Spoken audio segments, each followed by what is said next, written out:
महाशिवरात्रि पर शिवलिंग से यह गुप्त चीज उठाकर ले आना, छप्पर फाड़ कर होगी, धन वर्षा मनोकामनाएं होगी, पूर्ण इतना पैसा आएगा कि गिनते गिनते थक जाओगे।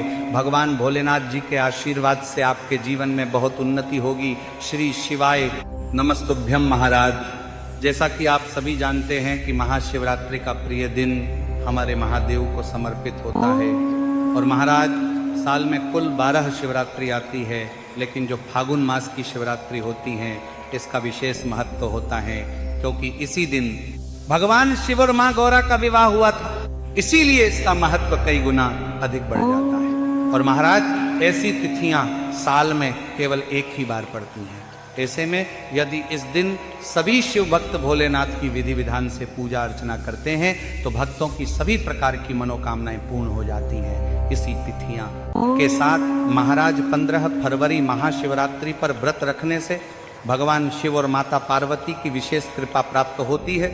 साथ ही इस दिन यदि कोई व्यक्ति भगवान भोलेनाथ की थोड़ी सी भी पूजा अर्चना कर लेता है तो उस व्यक्ति के जीवन की सभी मनोकामनाएं पूर्ण हो जाती हैं। उस व्यक्ति के जीवन के हर कष्ट समाप्त हो जाते हैं और उस व्यक्ति के जीवन में धन प्राप्ति के सभी रास्ते खुलने लगते हैं। तो चलिए वीडियो को शुरू करते हैं। लेकिन उससे पहले अगर आप भी चाहते हैं कि भगवान भोलेनाथ का आशीर्वाद आपके ऊपर सदैव बना रहे तो इस वीडियो को एक लाइक करें और चैनल को सब्सक्राइब करके कमेंट में ओम नमः शिवाय या हर हर महादेव जरूर लिखें। तो महाराज, आज हम जानेंगे कि आपको 15 फरवरी महाशिवरात्रि पर भगवान भोलेनाथ के मंदिर जाकर के कौन सी वस्तुएं भोलेनाथ को अर्पित करना है और वह कौन सी गुप्त चीज है जिसे आपको महाशिवरात्रि पर शिवलिंग से उठाकर लेकर के आनी है, जिससे कि आपके घर से दुख दरिद्रता और सारी परेशानियां हमेशा के लिए समाप्त हो जाए और आपके घर में हमेशा ही सुख समृद्धि और सौभाग्य बना रहे। महाराज, आप सभी ये तो जानते ही हैं कि देवों के देव महादेव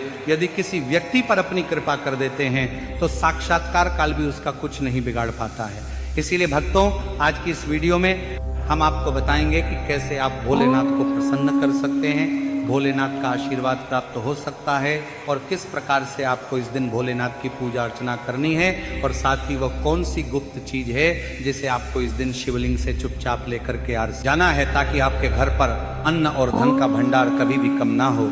देखिए महाराज, आपके जीवन में चाहे कितनी ही बड़ी परेशानी हो, कितनी ही बड़ी दिक्कत क्यों ना हो, मान लीजिए यदि आपके जीवन में बहुत अधिक धन की समस्या है, आप नौकरी की प्राप्ति के लिए बहुत ही ज्यादा परेशान हो चुके हैं, आपके शत्रुओं ने आपको घेर लिया है, संतान की प्राप्ति आपको नहीं हो पा रही है, तो एक बात का ध्यान रखिएगा कि यदि आप भी 15 फरवरी महाशिवरात्रि पर यदि भगवान शिव से जुड़े कुछ उपाय कर लेते हैं तो फिर आपकी चाहे कितनी ही बड़ी मनोकामना हो, कितना ही बड़ा कष्ट हो, वो खत्म हो जाता है और आपकी हर मनोकामना पूर्ण हो जाती है।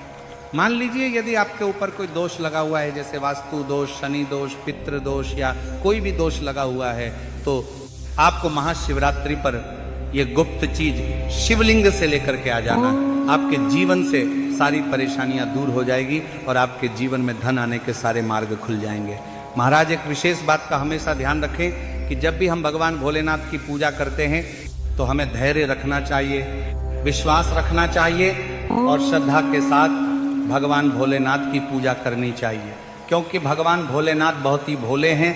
वो किसी भी व्यक्ति की थोड़ी सी ही पूजा से, साधना से तुरंत ही प्रसन्न हो जाते हैं। इसीलिए 15 फरवरी महाशिवरात्रि पर कुछ ऐसी चीजें हैं जो आपको अवश्य पता होनी चाहिए, क्योंकि इस दिन यदि आप भगवान भोलेनाथ के सामने पूजा करने जा रहे हैं और मान के चलिए यदि आपने अगर कोई गलती कर दी तो भगवान भोलेनाथ आपसे क्रोधित हो जाएंगे, और आपने सही तरीके से पूजा की होगी तो साक्षात आपको भगवान भोलेनाथ उसी दिन आशीर्वाद दे देंगे और इसके के बाद आपके जीवन में कभी कोई परेशानी नहीं आएगी। तो महाराज, आपको हम वह सभी चीज़ें बताने वाले हैं, इसलिए आप सभी इस वीडियो में अंत तक बने रहें। तो महाराज ध्यान दीजिए, महाशिवरात्रि पर सबसे पहले तो आपको भगवान भोलेनाथ के मंदिर जाना होगा और ये जितने भी उपाय आपको बताए जाएंगे ये आपको भगवान शिव के मंदिर में ही करने होंगे। देखिए, अक्सर कई भक्तों का प्रश्न होता है, गुरुजी हमारे घर पर शिवलिंग है क्या, हम घर पर पूजा नहीं कर सकते? तो इसका उत्तर नहीं। इस उपाय के लिए आपको मंदिर जाना पड़ेगा, क्योंकि मंदिर का जो शिवलिंग होता है और जो घर का शिवलिंग होता है इसमें बहुत ज़्यादा फर्क होता है। जो मंदिर का शिवलिंग होता है और इसकी जो शक्ति होती है वह आपके घर के शिवलिंग से करोड़ों गुना ज़्यादा अधिक होती है। इसमें ऐसी सकारात्मक ऊर्जा होती है जिसके सामने अगर आप थोड़ी सी पूजा करते हैं तो तुरंत ही उसका फल आपको मिलता है और आपके जीवन की हर परेशानी चली जाती है। तो आपको जितने भी आज उपाय बताए जा रहे हैं आपके जीवन की परेशानी को खत्म करने के लिए, आपकी मनोकामना पूर्ति के लिए, तो इन उपायों के लिए तो आपको मंदिर जाना पड़ेगा। और 15 फरवरी महाशिवरात्रि की तिथि भी पड़ रही है। तो यह दिन ऐसा है, इस दिन अगर आप मंदिर जाकर के भगवान भोलेनाथ की पूजा आराधना कर रहे हैं तो मान के चलिए आपके जीवन में कभी कष्ट आ ही नहीं सकता। पूरे साल आपके घर पर अन्न धन का भंडार भरा रहेगा। तो आपको क्या लेकर जाना है वह आपको नोट कर लेना है, क्योंकि भक्तों अगर आपने एक भी गलती कर दी तो आपकी पूजा संपन्न नहीं मानी जाएगी। तो महाराज सबसे पहली जो वस्तु है जो कि आपको शिव मंदिर लेकर के जाना है वह है एक लोटा जल। अब महाराज यहाँ पर कई लोगों का प्रश्न रहता है कि गुरुजी जल जो है वह तो शिवालय में भी मिल जाता है, शिव मंदिर में मिल जाता है, तो क्या जल मंदिर से ले सकते हैं? तो इसका जवाब है नहीं। आपको ये जो जल है इसे अपने घर के रसोई घर से ही लेकर के जाना है। अब महाराज इसका भी एक कारण है, घर से इसलिए आपको जल ले जाना है ताकि आपके घर का जो जल आप लेकर जा रहे हैं भगवान भोलेनाथ पर चढ़ाने के लिए, उसी जल के द्वारा आप भगवान से जुड़ जाएंगे। उस जल के द्वारा आप भगवान को अपनी सभी परेशानियां बता देंगे और उस जल को जैसे ही भगवान भोलेनाथ पर आप चढ़ाएंगे अपनी समस्याओं को बताते हुए वह समस्या आपकी खत्म हो जाएंगी। इसलिए घर से ही आपको एक लोटा जल लेकर के जाना है। इसी के साथ महाराज जो जल आप लेकर के जा रहे हैं उसमें आप चाहे तो 1 से 2 बूंद गंगा जल की भी डाल सकते हैं, क्योंकि गंगा जल से युक्त जल समर्पित करने से भगवान शिव हमसे बहुत अधिक प्रसन्न होते हैं। अब महाराज इसी के साथ में आपको एक प्यारी सी और एक सुंदर सी बेलपत्र भी लेकर के जानी है। बेलपत्र को लेते समय ध्यान रखें कि यह कहीं से भी टूटी हुई या फिर खंडित नहीं होनी चाहिए। इसी के साथ में 15 फरवरी को है महाशिवरात्रि, तो इस दिन आपको बेलपत्र के वृक्ष से बेलपत्र को तोड़कर नहीं लाना है, क्योंकि ऐसा करना भगवान शिव को क्रोधित भी कर सकता है। इसीलिए आप यदि हो सके तो एक दिन पहले ही बेलपत्र तोड़ के ला सकते हैं, या फिर आपको शिवलिंग पर चढ़ा हुआ बेलपत्र शुद्ध जल से धोकर उसका प्रयोग कर लेना है। अब अगली जो वस्तु है वह आपको लेकर के जानी है। सफेद पुष्प महाराज केतकी को छोड़कर सफेद पुष्प भगवान भोलेनाथ को चढ़ाए जाते हैं। इसीलिए सफेद पुष्प महाशिवरात्रि पर आपको भगवान भोलेनाथ के लिए लेकर के जाना है, ताकि भगवान भोलेनाथ का आशीर्वाद आपको मिल जाए, जिसके बाद आपके जीवन के हर परेशानी खत्म हो जाए। इसके बाद आपको भगवान शिव के मंदिर में सफेद या पीला चंदन भी लेकर के जाना है। और ध्यान रखें महाराज कि भगवान भोलेनाथ को अगर आप दूध अर्पित करने जा रहे हैं तो एकदम कच्चा दूध होना चाहिए, गर्म किया हुआ दूध नहीं होना चाहिए, कच्चा दूध होना चाहिए। अब महाराज आपको और क्या क्या ले जाना है देखिए। अगर आप चाहते हैं कि आपकी हर मनोकामना पूरी हो तो एक छोटा डिब्बा लीजिए, उसमें काली मिर्च भर कर ले जाइए। देखिए बहुत ध्यान से सुनिए जितनी आपको बातें बताई जा रही हैं। एक डिब्बे में काली मिर्च भर के एक लाल कपड़ा लीजिए, उसमें लौंग कपूर रखें और इसको मौली धागे से बांध करके आपको अपनी जेब में रख के ले जाना है। सिर्फ इतनी चीज आपको ले जानी है महाशिवरात्रि के दिन। अब महाराज आपको पूजा कैसे करनी है इसे भी ध्यान से सुनिए, और जितनी भी चीजें आपको बताई जा रही हैं इन चीजों को आपको ले जाना है और शिवालय से वापस लेकर के आना है अपने घर पर, ताकि आपको धन की प्राप्ति हो सके, आपकी कोई भी मनोकामना हो वह पूर्ण हो जाए। तो महाराज आप सबसे स्नान आदि करके 15 फरवरी महाशिवरात्रि पर जाएंगे शिव जी के मंदिर में। तो सबसे पहले आपको इस बात का ध्यान रखना है, मंदिर जाने से पहले ही काले या नीले कपड़े धारण करके मंदिर ना जाए, वरना भगवान भोलेनाथ का आपको क्रोधित रूप देखना पड़ सकता है। अब सबसे पहले आपको भगवान शिव के शिवलिंग पर एक धारा से जल समर्पित करते जाना है और आपको मन ही मन श्री शिवाय नमस्तुभ्यम या ओम नमः शिवाय इस मंत्र का जाप करते रहना है। अब महाराज इसके बाद आपको भगवान शिव के शिवलिंग पर चंदन लगाना है। चंदन लगाने के बाद भगवान भोलेनाथ पर आपको बेलपत्र समर्पित करना है। फिर इसके बाद आपको भगवान भोलेनाथ पर सफेद पुष्प अर्पित कर देना है, सिर्फ इतना आपको करना है। दूध अगर आप चढ़ाना चाहते हैं तो दूध भी आप चढ़ा सकते हैं, इतना बस आपको करना है। इतना करने के बाद आपको वहां पर खड़े होकर 108 बार, बहुत ध्यान से सुनिएगा, 108 बार आपको ओम नमः शिवाय का जाप करना है। या तो आप 108 बार जाप कर लीजिए या 51 बार कर लीजिए। अब आपको क्या करना है, एक डिब्बा जो काली मिर्च का आप ले गए थे, उस काली मिर्च के डिब्बे को आपको शिवलिंग पर जो जलहरी होती है, जहाँ से जल बह के नीचे गिरता है, इस जलहरी के वहाँ पर आपको जो काली मिर्च लेकर के गए थे, उस काली मिर्च को आपको स्पर्श करना है। कहाँ? शिवलिंग पर, जहाँ से जल नीचे गिरता है उस स्थान पर। और ये काली मिर्च आपको अपने पास वापस रख लेना है। अब जो आप लाल पोटली ले गए हैं बंद करके लौंग और कपूर की, इसको भी आपको स्पर्श कराना है शिवलिंग की जलहरी के वहाँ पर, और इसे भी आपको वापस रख लेना है। It happens only with pizza. It happens only with pizza.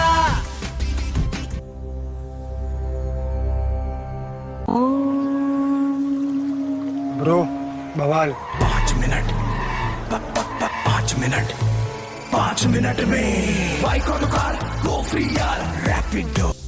और इसे भी आपको वापस रख लेना है। अब आपको क्या करना है, जिस लोटे में पानी ले गए थे या जिस लोटे में भी आप दूध ले गए थे, उसमें आपको क्या करना है।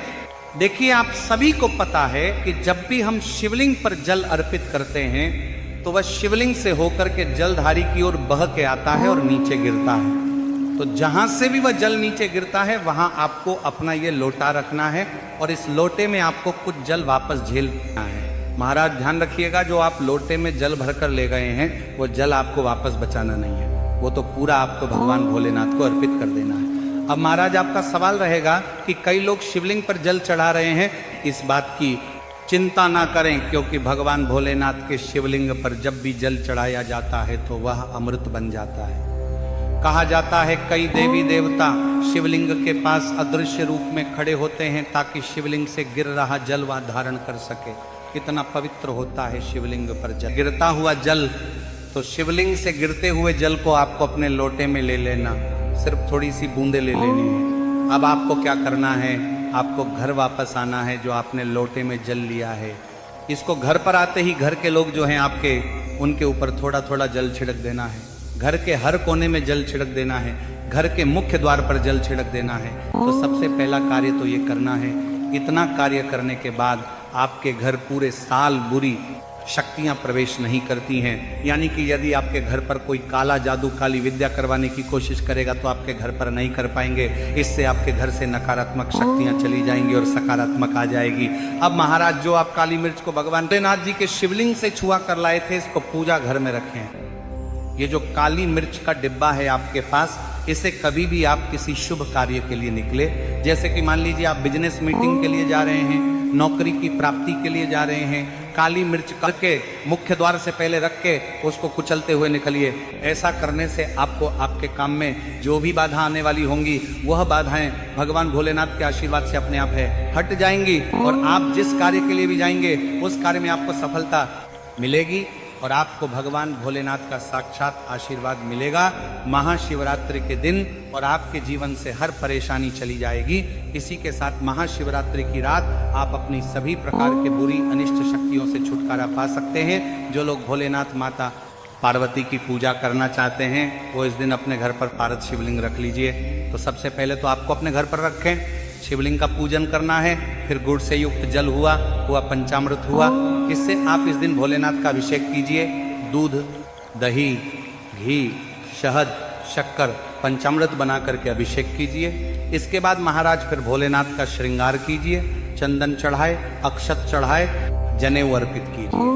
थोड़ा सा चंदन का इत्र, क्योंकि चंदन का इत्र विशेष रूप से शिव शंभू को बहुत प्रिय है, तो वह आप अर्पित कीजिए। उनके पसंदीदा पुष्प चढ़ाएं, आंकड़े की माला से उनका श्रृंगार कीजिए। साथ ही कनेर के पीले या सफेद पुष्प चढ़ाएं। कमल हुए, गुलाब हुए, बेल हुई, ये फूल उनको बहुत प्रिय है, ये अर्पित करें। और 5 बेलपत्र अवश्य चढ़ाएं। आप इस दिन चाहे तो या जो आपके पास बेलपत्र है उसी पर आप श्री श्री लिख के या ओम नमः शिवाय या राम राम लिख के अर्पित कीजिए। जो चिकना भाग होता है उस सीमा भी पर लिखिए और यह सीधा शिवलिंग पर अर्पित हो। इस प्रकार से आपको बेलपत्र चढ़ाने चाहिए। महाराज आप विशेषकर इस बात का ध्यान रखें कि कटे फटे बेलपत्र ना हो। जो व्यक्ति अधूरी चीज भगवान को अर्पित करता है तो उसे भी कटे फटे पत्तों की तरह ही कटा फटा फल ही प्राप्त होता है। इसीलिए कभी भी अपूर्ण सामग्री अर्पित ना करें। इसीलिए महाराज कहते हैं कि जब भोलेनाथ ने गले में विष धारण किया था तो आदि शक्ति मां के कहने पर देवताओं ने भगवान शिव के सिर पर भांग, धतूरा, बेलपत्र आदि रखा और निरंतर जल अभिषेक किया था, जिसकी वजह से उनके मस्तिष्क का ताप कम हुआ था और उस समय से ही भोलेनाथ को भांग धतूरा चढ़ाया जाता है। और ये बात भोलेनाथ के भक्तों में बहुत कम लोगों को ही पता है कि इसी कारण शिवलिंग पर भांग धतूरा चढ़ाया जाता है। तो अगर आपके घर में शिवलिंग है तो आज के दिन आप चाहे तो शिव जी का त्रिशूल हुआ, डमरू हुआ, यह भी आप उनको अर्पित कर सकते हैं। शिव के डमरू की दमदम की ध्वनि मंगल गुरु से संबंधित होती है, क्योंकि चंद्रमा उनके मस्तक पर विराजमान होकर अपनी क्रांति से अनंत आकाश में मंगल गुरु से संबंधित जटाधारी महामृत्युंजय को प्रसन्न करता है और बुध आदि ग्रह इसमें संभव से सहायक होते हैं। तो ये आज के दिन डमरू अर्पित करें। भोले बाबा का डमरू आपका आज के दिन डमरू अर्पित करें। डमरू अर्पित करें, धारण भी कर सकते हैं। अभिमंत्रित करके आप अपने शरीर पर छोटा सा चांदी का डमरू धारण करें, लेकिन उससे पहले चाहते हैं कि भोलेनाथ का आशीर्वाद आप पर बना रहे तो इस वीडियो को एक लाइक करें और चैनल को सब्सक्राइब कर लें और कमेंट